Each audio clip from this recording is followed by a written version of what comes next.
Hello everyone, today we are going to learn basic Ibis Pen X tutorial how to group layer.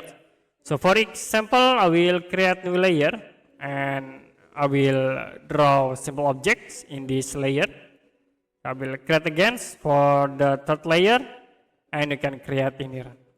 Now if you want to group these two objects, you can create group folder, click plus icons and then choose add folder. So we have the new folder and you can move like this layer into the folder. You can click hold and then move. I will move again this layer 2 into the folder. So it will be automatically grouping in these two layers.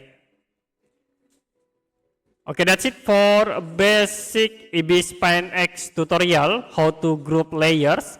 If you have any question about tutorial, you can comment below this video.